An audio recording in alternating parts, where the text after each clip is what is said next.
here with John Barrowman, who you may know better as Captain Jack from Doctor Who and Torchwood, Malcolm and Arrow, and other shows, as well as the co-author of an amazing YA series called Hollow Earth. Yay! Yes. I'm so excited to be here with you, so thank you so much. You're very welcome. And first of all, I wanted to say that I read and loved Hollow Earth. Oh, you did? Much. Yes, oh, yes. Good. I'm a big fan. Awesome. And we made a trip to London last year, and we actually went to the Tate and saw some of the paintings that were mentioned in Hollow Earth. Yes. Good. And I was wondering if that was sort of part of your master plan, writing these books.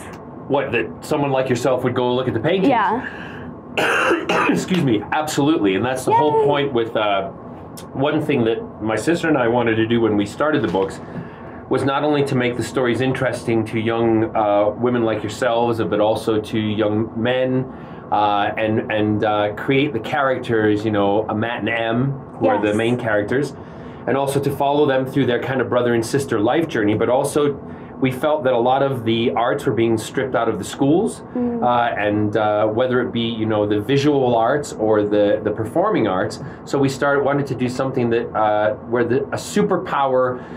It all started in a car journey where we started talking. We were driving back from me shooting Doctor Who, and we were writing my autobiography at the time. And we said, look, what would be your superpower if you had one? Don't take out magic, take out flying, take out, you know, invisibility, you know, cloaks, all that stuff. And we both said, well, we love art, but neither of us can draw. So we then started to develop all the stories around the art world, and that's why also we started choosing actual real paintings from all different places. The National Gallery, one of my favorites, the Serrat, Bathers at Asanierne, where they have the flood that happens in the very beginning. Those pictures, they all exist, as you have seen. Yeah. And in a lot of the other books as we've gone through, we're now in book number 6, I think it is, 6 or 7. Anyway, a lot. A lot of books. So, but we've now incorporated with a new character, Rennie Dupree Rush is his name, Remy, and he meets up with Matt and Em in London, and they're now teenagers. This is like book 3 or book 4. And we've integrated music into it now. So we've done the visual, you know, the art world, and now we're doing the music world and combining both of them, which is kind of cool. So I'm glad you really like them. Yes, thank you. And you're sort of saying like you love art, and art appreciation is a big thing. And I was wondering if like Matt and Em can put themselves in a painting and can look at it from all angles from inside of it. Yep. And that is a method of art appreciation. And I was wondering if that was intending to teach kids that method. Well, I think subliminally, yes, we were trying to teach them that method, but also we wanted to, and definitely we wanted, because art is very personal. And when you look at a piece of art, I may like something that you may not like. However, I might appreciate what you like. It doesn't mean it's going to do something for me, but I might look at it in a different way than you would look at it. So therefore, I could find something else. I mean, I've got, you know, Kelsey, who's standing over there, who we work together. Kelsey likes Turner, paintings by Turner. I find Turner very dark.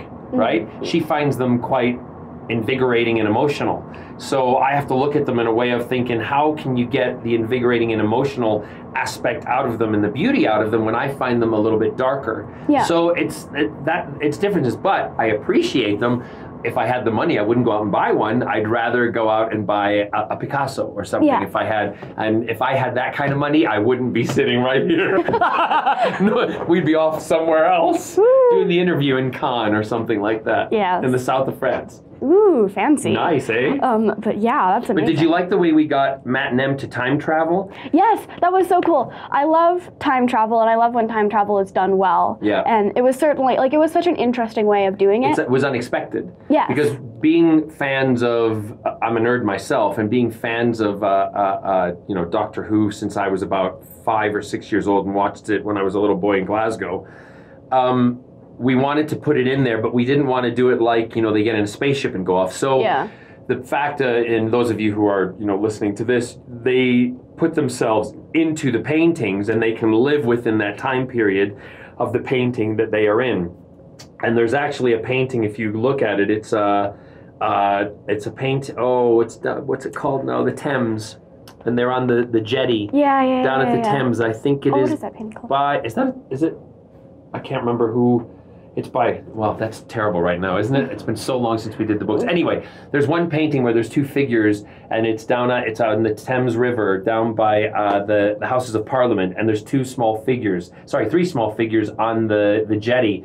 And the painting actually exists, but we made those three small figures Matt and Em, and when the artist was painting the painting, we wrote it so that he captured them at the moment they appeared inside the painting. That's so and then cool. They go and live in that period for a little bit. Yeah, I love that. And like, it's such a clever way that doesn't create too many paradoxes. And so that's the good way to do it. Well, you can't, because how do you meet yourself in that time when you're in that, sorry, getting a weird, fixed point in time, which is you can only exist at that fixed point in time. Yeah. It's just, paradoxes are hard and confusing and really easy to create too many of. But I like the way of like traveling through paintings because it doesn't have to deal with how does like a spaceship travel, how does all that stuff. You just kind of put yourself in it. You just go. Easy. Yes, it's easy and it's good. But I love writing and I love the way the books are written, and I'm a writer myself. Good. And I'm working on a book with my best friend. Yes. And so it's sort of this collaborative work, and I was wondering what it was like to write with your sister, bringing some of your family stuff in. Well, the writing with my sister, is probably it's a great experience. I say probably, it is a great experience because the one thing that we have a true collaboration, because my sister actually does the writing.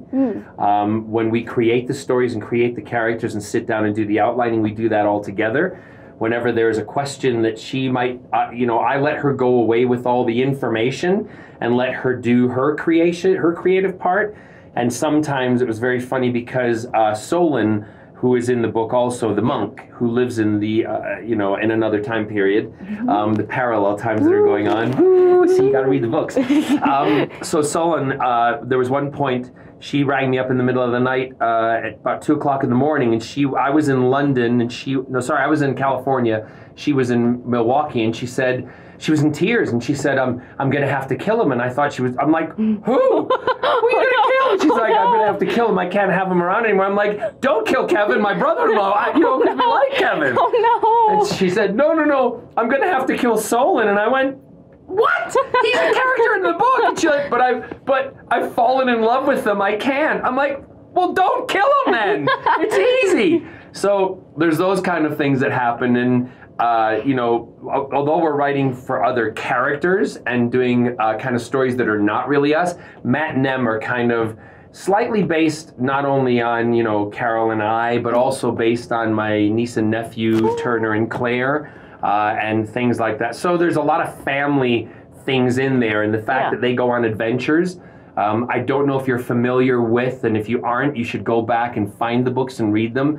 Enid Blyton, who wrote, she's a very famous British author, and she wrote a series called The Famous Five. I have or certainly The Secret Seven. Heard of those? I don't think I've read them. Right, you probably haven't because they were written way, way before your time, okay? Yeah. But they're great, basic, fun stories about kids, a group of kids, and who go like to an island. And maybe the book is called Island of Adventure, and it's their summer vacation that they have this adventure on it. And there's a lot of different books, and we read a lot of those as kids, and so we wanted to integrate what our love of our books as a child in reading was implemented into our stories that we were creating today. Oh, that's so awesome. I love the way it's written. Yeah. And you know how you become a better writer? Keep writing. Yeah, definitely. Yeah. The more you write, the better you become, and you learn. It's always good to make mistakes, and it's always, even if you write something and you think this is really, rubbish, it's not rubbish because you're actually going to learn from what you have written. And sometimes the stuff that you think is rubbish that you've written actually is really quite good. Yeah, that happened a while ago. I was digging up my old writing, and it was like actually not that bad. Yeah. And so that was super weird because I'm used to hating it. But when we were in London to see some of the paintings, I also got to see Matilda on the West End, and so that was amazing. Yes. And I know you've performed there a lot. Correct. And I was wondering what you think of the resurgence of musical theater and culture right now. Well, I think musical theater has always been part of my life and always been an important part of my life. My first 13 years of my career was musical theater. I've worked and know most of the big names. Andrew Lloyd Webber I know very well. I know Cameron McIntosh. Stephen Sondheim, Trevor Nunn, the director, Sam Mendes, the director. I've worked with all of them. That's amazing. And I've worked with a lot of, leading ladies and other, famous people in shows. So I think the fact that what's interesting is your generation, for my generation, musical theater has always been around. For your generation, some of you are just discovering musical theater. And what's really great is because of your dabbling into sci-fi and into, let's just call it YA novels and stories like that, musical theater has always been a very heightened reality. And that's what YA novels are. They're a heightened reality of situations that people are in that are super situations that, where conflicts and things have to be figured out. Yeah. Same with sci-fi. That's the same as musical theater. It's so heightened that when the situation reaches a pinnacle and a point, you can't speak anymore, you have to sing it.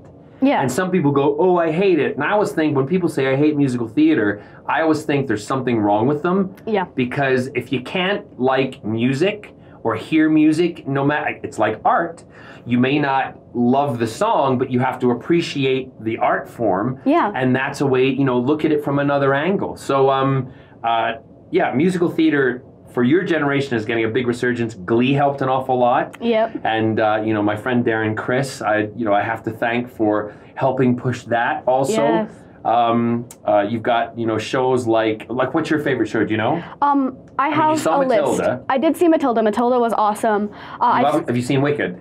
I'm actually planning on seeing it very soon. I've listened to the soundtrack, but I haven't seen it in person. What about the big one? Have you seen Hamilton? I saw it on Broadway. It was insane. It's totally insane. Yeah, and that's what, in my friend group at least, sparked our musical theater obsession. Right. Because we all listened to Hamilton, and then we finished it, and we're like, there's no more. Right, but Hamilton, what's really interesting is Hamilton, again, is another style of musical theater, which Lin-Manuel has completely transformed musical theater. However, there's the more traditional side and another type of musical. So blending them together is completely amazing because he has the traditional songs in the show along with the rapping style. Do you want to hear a funny story about Hamilton? Oh, yes, please. Well, all of us, we were doing a convention together in New Jersey, a lot of the Arrow, cast, and they were all trying to get tickets to Hamilton, and they were calling up their agents and their managers, and they were getting their managers to try and line the tickets up, and they were paying thousands for them, right?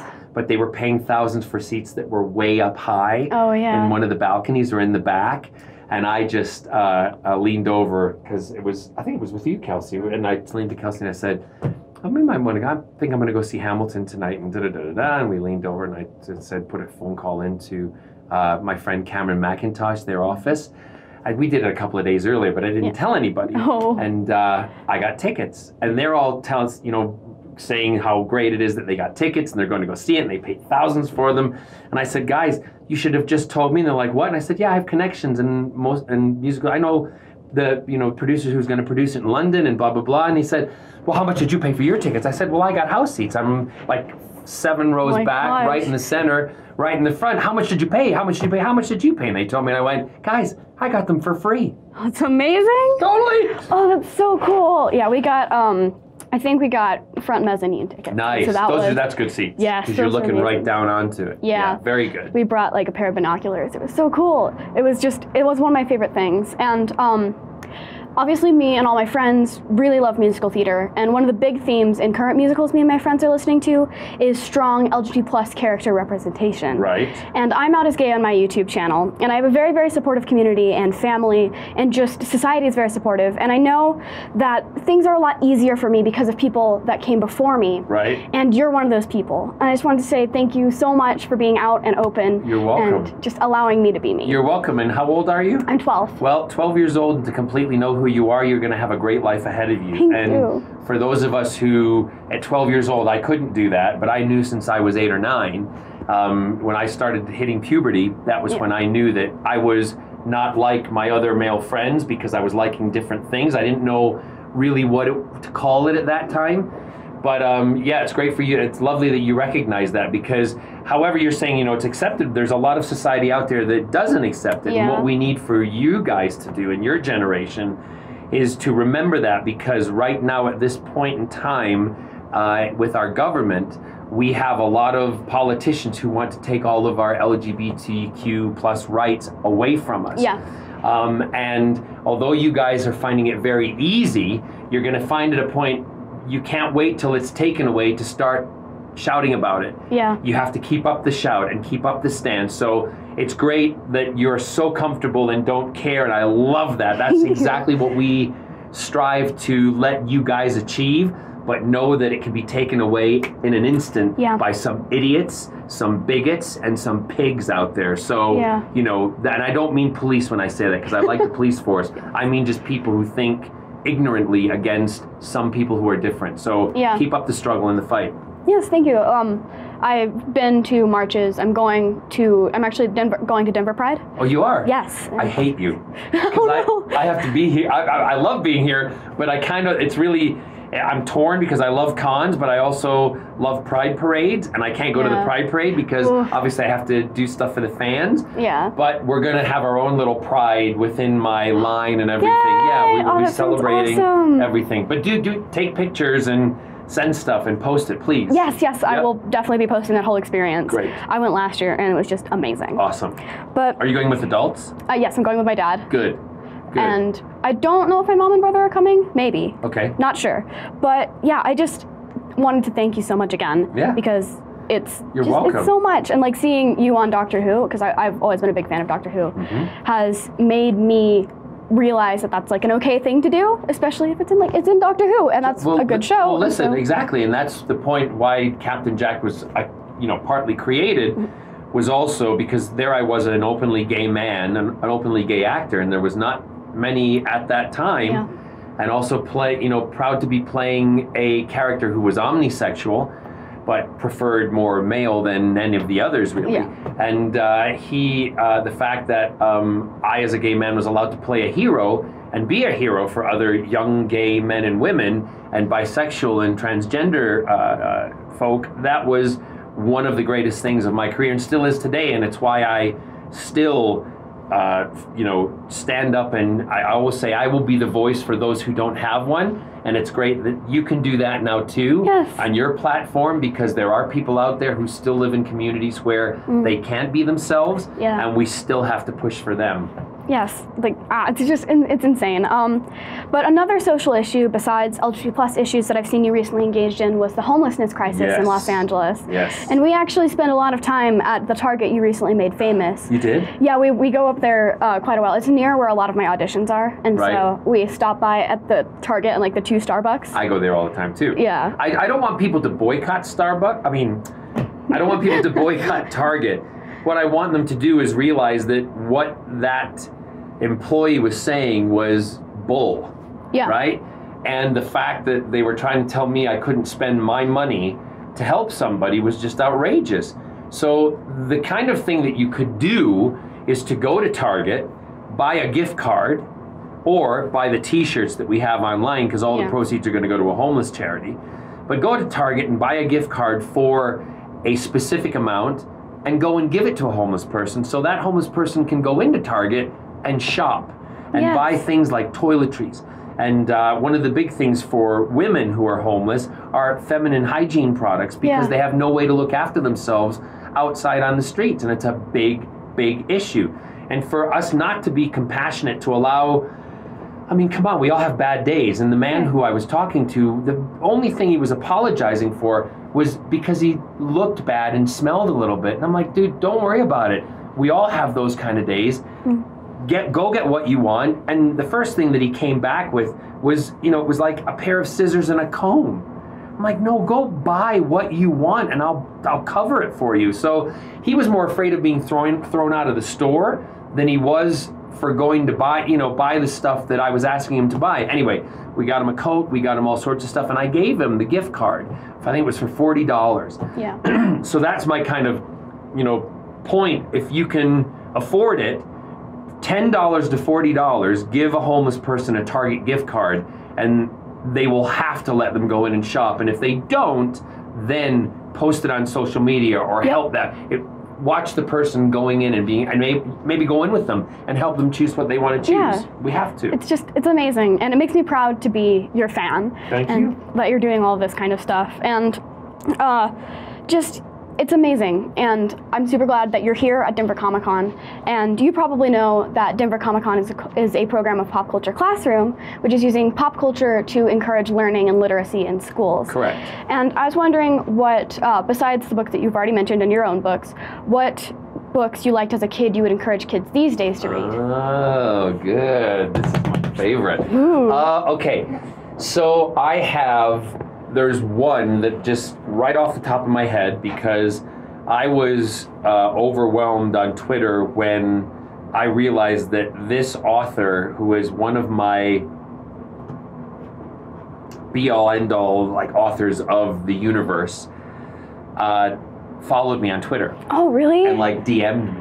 Oh my gosh. To tell me that she loved what I was doing, loved Doctor Who, loved that I was a Supernatural fan, loved the books that my sister and I have written, and she said, "Can I have your autobiography? Because I understand you wrote a lot in parallel with one of the characters from the book that was my favorite," and that book is The Outsiders. Oh, yes. And the author is S.E. Hinton.